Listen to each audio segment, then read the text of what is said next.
Welcome back. पहले video में हमने वर्क को समझा, पर बिना एनर्जी के वर्क पॉसिबल नहीं है।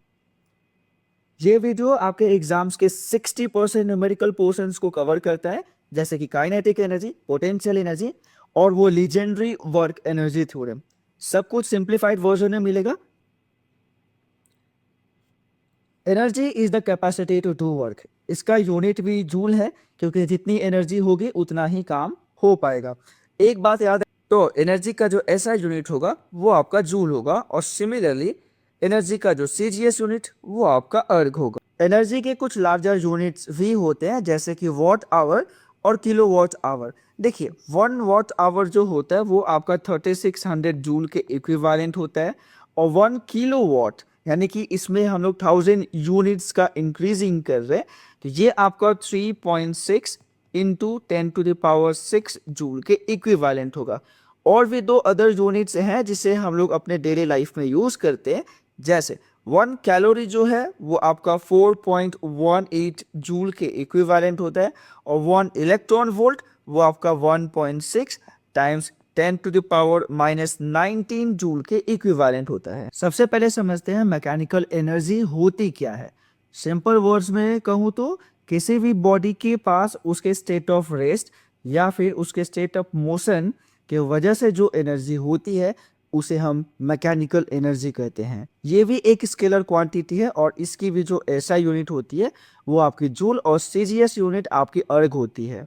मैकेनिकल एनर्जी को आप दो पार्ट्स में डिवाइड कर सकते हो अंडरस्टैंडिंग बेसिस पे। एक तो आपका काइनेटिक एनर्जी हो गया, और दूसरा आपका पोटेंशियल एनर्जी हो गया।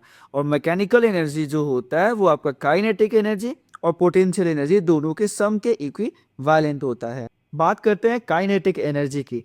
सिंपल वर्ड्स में, the energy possessed by a body by virtue of its state of motion is called kinetic energy.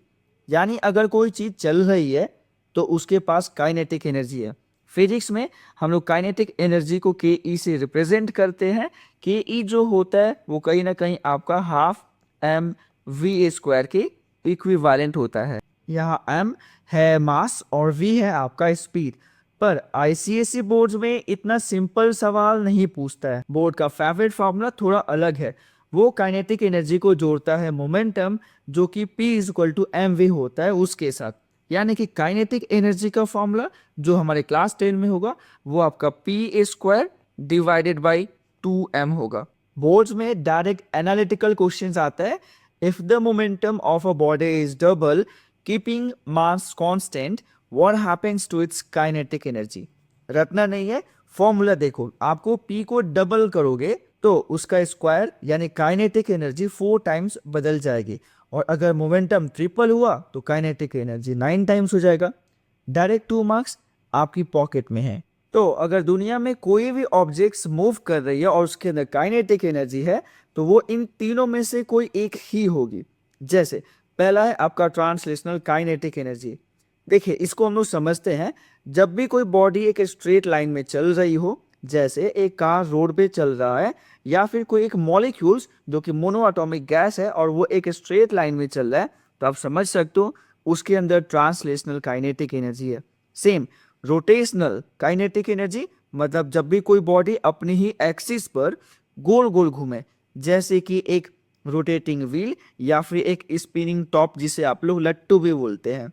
और जो लास्ट आपका है वाइब्रेशनल काइनेटिक एनर्जी, जब भी कोई ऑब्जेक्ट अपने मेन पोजीशंस को आगे पीछे, जिसको आप फिजिक्स के टर्म्स में टू एंड फ्रो डायरेक्शन भी बोलते हो, वो उस टर्म्स में वाइब्रेट करे, जैसे wire clamped at both ends when plugged, जिसे आप लोग बोलते हैं गिटार को स्ट्रिंग को प्लग करना। तो उस केस वो गिटार की जो स्ट्रिंग होगी उसमें आपका वाइब्रेशनल काइनेटिक एनर्जी होगी। अब आते हैं इस चैप्टर की सबसे बड़ी गेम चेंजर पर, जिसको हम लोग वर्क एनर्जी थ्योरम बोलते हैं। स्टेटमेंट ध्यान से सुनो।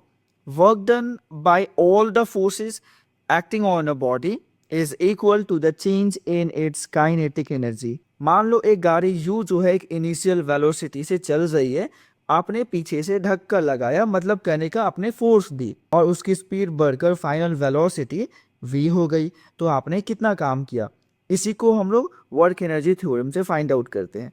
जैसा कि मैंने आपको बताया था, work done by all the forces acting on a body is equal to the change in its kinetic energy. तो हम लोग ये मानते हैं कि जो v जो था वो आपका फाइनल वेलोसिटी था, तो जो चेंज इन काइनेटिक एनर्जी होगा वो half M V square minus जो इनिशियल वेलोसिटी था वो आपका हाफ एम यू स्क्वायर होगा। अगर आप यहाँ से हाफ एम कॉमन ले लेते हैं तो ये आपका terms V square minus U होगा, जो कि चेंज इन वर्क होगा। यानी work done is equal to final kinetic energy minus initial kinetic energy. Numerical solve करते वक्त जब भी क्वेश्चंस में मास और दो अलग अलग स्पीड दी हो, आंख बंद करके यही थ्योरम्स आपको लगा देना है, डायरेक्ट आंसर आ जाएगा। अब बात करते हैं पोटेंशियल एनर्जी की, जिसे हम लोग फिजिक्स में यू से रिप्रेजेंट करते हैं, जिसका फॉर्मूला होता है mgh। ये चलने से नहीं बल्कि रुकने से और पोजीशन बदलने से आती है। मतलब the energy possessed bye a body by virtue of its positions और द कॉन्फ़िगरेशंस। ये मेनली दो टाइप्स के होते हैं, ग्रेविटेशनल पोटेंशियल एनर्जी और इलास्टिक पोटेंशियल एनर्जी। देखिए, अगर हम लोग बात करें ग्रेविटेशनल पोटेंशियल एनर्जी की, जब भी आप किसी m मास की बॉडी को ग्राउंड से उठाकर h हाइट तक ऊपर ले जाते हो तो आप ग्रेविटी के खिलाफ काम कर रहे हो। वही काम पोटेंशियल एनर्जी बनकर स्टोर हो जाता है। मैंने आपको बताया था पोटेंशियल एनर्जी को हम लोग U से रिप्रेजेंट करते हैं, जो कि mgh के इक्विवेलेंट होता है। यानी कि जैसे जैसे हाइट बढ़ती है या फिर जैसे जैसे ना बॉडी का मास को इंक्रीज करते हैं तो उसका पोटेंशियल एनर्जी भी इंक्रीज होता है। यहाँ g एक एक्सेलेरेशन ड्यू टू ग्रेविटी है, जिसका वैल्यू आप 9.8 मीटर पर सेकेंड स्क्वायर या फिर आप अप्रोक्सीमेटली 10 के इक्विवेलेंट ले सकते हैं। अब आपका इलास्टिक पोटेंशियल एनर्जी है। देखिए, नाम में इसका आंसर छुपा हुआ है। जब आप किसी चीज को शेप या साइज डिफॉर्म करते हैं, जैसे एक कॉम्प्रेस्ड स्प्रिंग या एक वाउंड अप वॉच स्प्रिंग, मतलब खिलौने वाला चाबी की गाड़ी जो होती है, जब आप उसे छोड़ते हो तो वही स्टोर एनर्जी उसे मोशंस में ले आती है। अभी तक हमने काइनेटिक और पोटेंशियल एनर्जी का पूरा पोस्टमार्टम किया है, पर क्या एनर्जी सिर्फ दो ही तरीके की होती है? बिल्कुल नहीं। एनर्जी एक असली शेप शिफ्ट, वो कभी लाइट बनती है, कभी साउंड, तो कभी न्यूक्लियर पावर। और बोर्ड्स का एक सबसे पक्का रूल है, वो आपसे पूछेगा कि जब कोई इवेंट होता है तो एनर्जी कौन से फॉर्म से कौन से फॉर्म में बढ़ती है या कौन से फॉर्म में चेंज होती है। आज इस छोटे से वीडियो में हम ऐसे ही धाराशाही करेंगे कि आपका एक मार्क्स भी लूज नहीं हो। चलिए शुरू करते। सिलेबस के मुताबिक हमने एनर्जी का कुछ अलग अलग फॉर्म को पहचाना है। एक एक करके जल्दी से देख लेते हैं। पहला जो है आपका मैकेनिकल एनर्जी, ये तो वही है जो हम पढ़ चुके हैं, sum of kinetic energy and potential energy. किसी भी चलती हुई या किसी हाइट पर रखी हुई बॉडी के पास ये एनर्जी होती है।